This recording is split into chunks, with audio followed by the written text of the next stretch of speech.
ডিএসসিসির পরিস্থিতি নিয়ে চুপ থাকার সুযোগ নেই, আর ইশরাক হোসেনের বিষয়ে শিগগিরই উচ্চ পর্যায়ে আলোচনা করে সিদ্ধান্ত হবে বলে জানিয়েছেন স্থানীয় সরকার উপদেষ্টা আসিফ মাহমুদ সজীব ভূঁইয়া। বলেন, আন্দোলনের কারণে ডেঙ্গু নিয়ন্ত্রণ সহ দক্ষিণ সিটির স্বাভাবিক কার্যক্রম ব্যাহত হচ্ছে। সচিবালয়ে উপজেলা পর্যায়ে পাবলিক লাইব্রেরির নির্মাণ কাজ উদ্বোধন শেষে এসব কথা বলেন তিনি। তৌফিক মাহমুদ মুন্নার রিপোর্ট।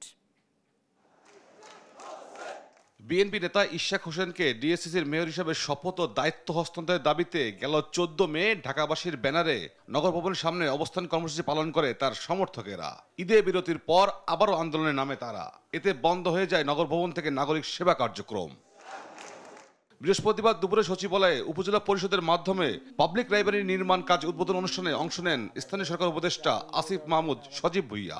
জানান, প্রথম ধাপে 11 জেলায় 44টি উপজেলায় পাবলিক লাইব্রেরি নির্মাণ হচ্ছে। ঢাকার দক্ষিণ সিটি কর্পোরেশনের অচল অবস্থা নিয়েও কথা বলেন উপদেষ্টা। জানান, ইশরাক হোসেনের কারণে ডিএসসিসির নাগরিক সেবা ব্যাহত হচ্ছে। চুপ থাকার মতো পরিস্থিতি আর নেই। এই সরকার আমরা গুড কোঅর্ডিনেশনের মাধ্যমে কাজ করে থাকি। একই সাথে যখন রাজনৈতিক দলগুলোর সাথে আমরা সৌহার্দ্যপূর্ণ সম্পর্কের কথা বলি এবং সেটা রক্ষা করতে গেলে দায়িত্বশীল আচরণ আসলে প্রত্যেকের থেকেই প্রত্যাশিত।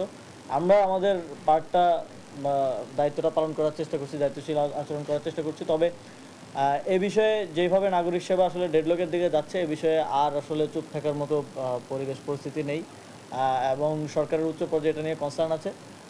সেখানে আলোচনার ভিত্তিতে যেটা সিদ্ধান্ত আসে আমি সেটাই বাস্তবায়ন করব। তিনি আরও জানান, দক্ষিণ সিটিতে ডেঙ্গু প্রতিরোধ কার্যক্রম সহ নাগরিক সেবা নিয়ে সমস্যা হচ্ছে। এরপরও সাধ্যমতো চেষ্টা করছে মন্ত্রণালয়।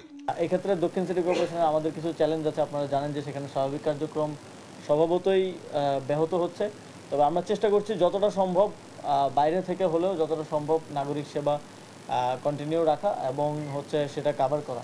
ডেঙ্গুর বিষয়টা নিয়ে আমরা কনসার্ন আছি একদম সরকারের উচ্চ পর্যায় থেকে এবং এটা নিয়ে আমাদের স্থানীয় সরকার বিভাগের সচিব উনি একাধিক মিটিং করেছেন এবং সিটি কর্পোরেশনগুলো কনসার্ন আছে এবং তাদের কার্যক্রম হয়তো সার্ফেস আপনারা দেখছেন না, কিন্তু কার্যক্রম হচ্ছে। এটা নিয়ে ডেডিকেটেডলি আমরা আপনাদেরকে ব্রিফ করব। ডেঙ্গু প্রতিরোধে জনগণকে আরো সচেতন হওয়ার আহ্বান জানান স্থানীয় সরকার উপদেষ্টা। কতটুকু ন্যাশনাল স্ট্যান্ডার্ড। তৌফিক মাহমুদ মুন্না, দেশ টিভি, ঢাকা।